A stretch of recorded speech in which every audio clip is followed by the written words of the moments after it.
friends, welcome back. I am so happy to see you. We've been having an exciting time with our Bible lessons, and today is no exception. Before we get into the Bible, let's do a little pre-game and see what I brought right here. Do you know what's in here? It's actually sand, and there are things hidden in the sand that's going to be about our story today.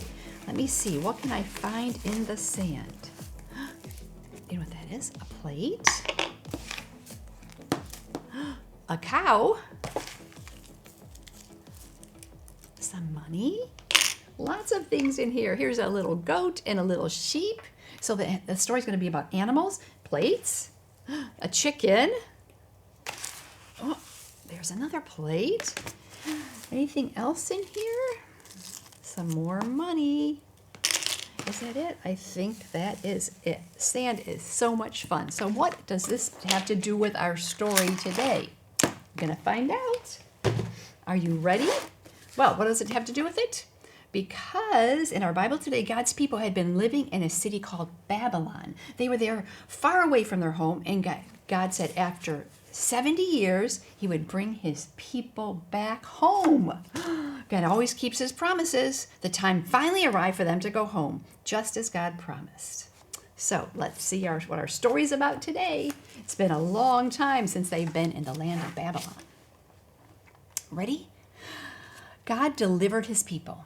God's people were living in Babylon, far away from their home and land. They had been there a long, long time, for 70 years. But God had made a promise, and God said that after 70 years, he would bring his people back home to Judah. God always keeps his promises. It was time for God's people to go home. At this time, Cyrus was the king.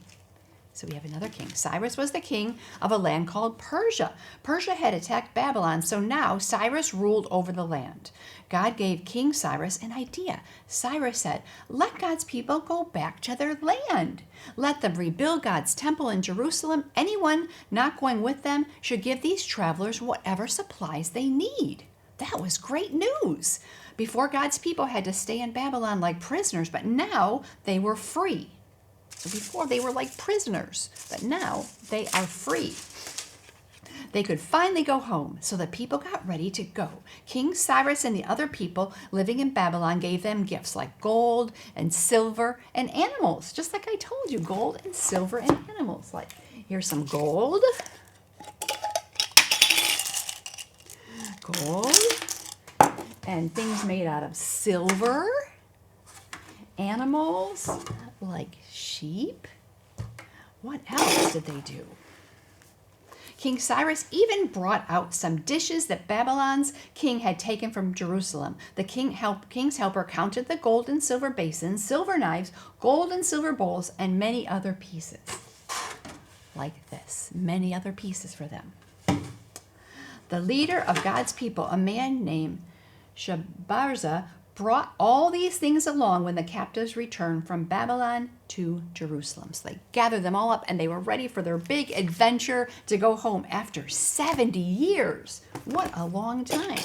So the people that weren't going, they brought them things to help them along their way. Gold, silver, animals, giving them back all the things they had taken from them. What an exciting time for God's people. In our Bible verse, it says, the person who trusts in the Lord is blessed. These people trusted in God and they became blessed. Jeremiah 17:7. Can you say that with me? The person who trusts in the Lord is blessed. Jeremiah 17:7. Can God be trusted? Did the people want to know? Yes, God cannot lie, so we can trust whatever he has said. And he told the people he would send them back to their home, and he did. So the people had to bring a lot of stuff with them. We could do a game in your classroom. We could do a balance game because they had cups and dishes and things. So you could take a cup.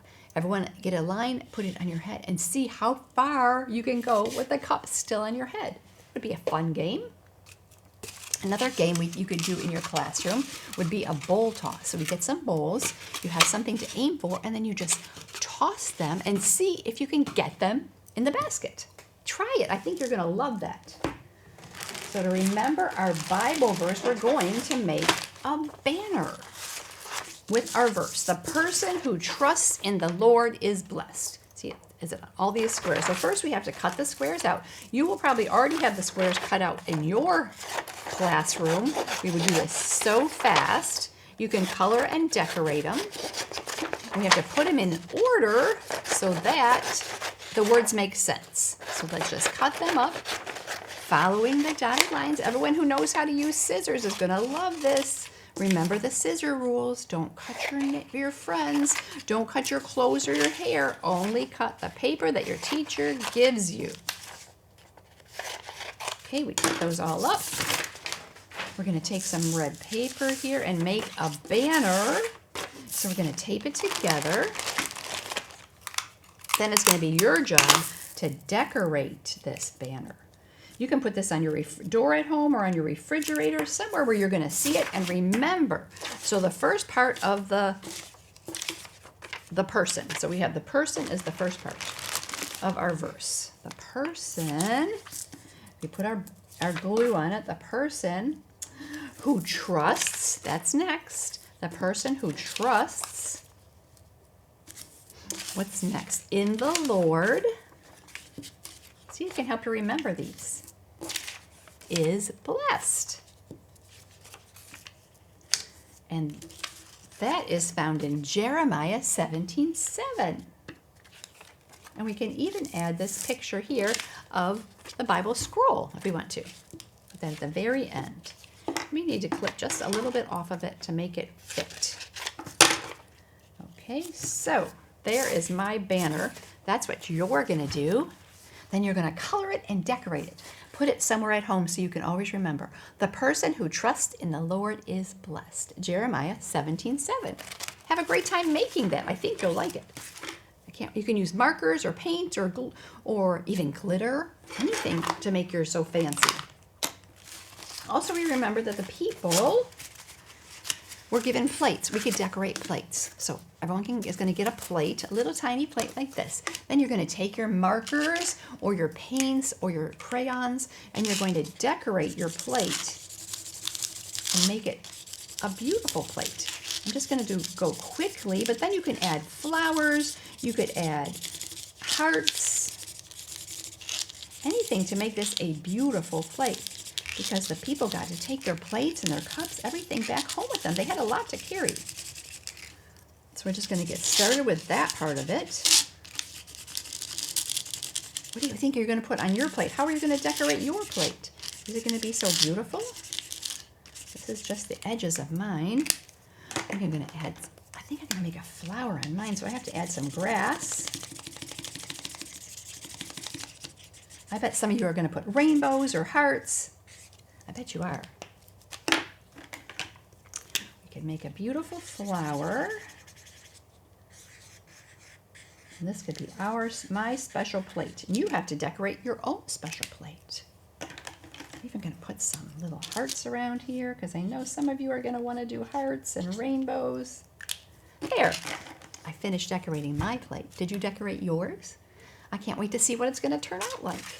Before we finish, we're going to talk about a missionary. I don't know if you can see my globe over here. I'm going to move it over a little closer. Sometimes we talk about missionaries, people who leave their home and go to other places or even in their same area and tell other people about Jesus. Well, this story is about a man named Hudson Taylor. He lived a long time ago, and this is him right here. Listen to what we have to say, and we're going to be learning more and more about him. Hudson Taylor was a missionary who lived many years ago. When he was 21 years old, he traveled in a boat to China. That must have been a very long journey across the ocean. He went to China. It took a long time for him to arrive in China. His parents prayed when Hudson was just a baby that someday he would work for God in China. Hudson spent his teenage years preparing to go to China by learning about medicine and studying Mandarin, a language spoken in China. It's a different language than what we speak. He also spent time reading his Bible and praying. When Hudson arrived in China, he began to dress like the people that lived there. And each week we're going to learn a little bit more about Hudson Taylor's adventures in China as a missionary. He went there to teach the people about Jesus. How exciting is that? Maybe he could even teach them a little sign language. Well, we'll see a little bit of Mandarin language in the next week. Well, thanks for joining me today. Remember our story about, what was it about again? God delivered his people. They finally got to go back after 70 years. God is faithful and he always keeps his word. Can God be trusted? Yes, he can. He cannot lie, so we can trust whatever he has said. Have a wonderful day with your family. You can join us again next time. And remember, Jesus loves you. Family, may the Lord bless you and protect you. May his face shine upon you and be gracious to you. May he look on you with favor and give you his sweet peace. You are loved.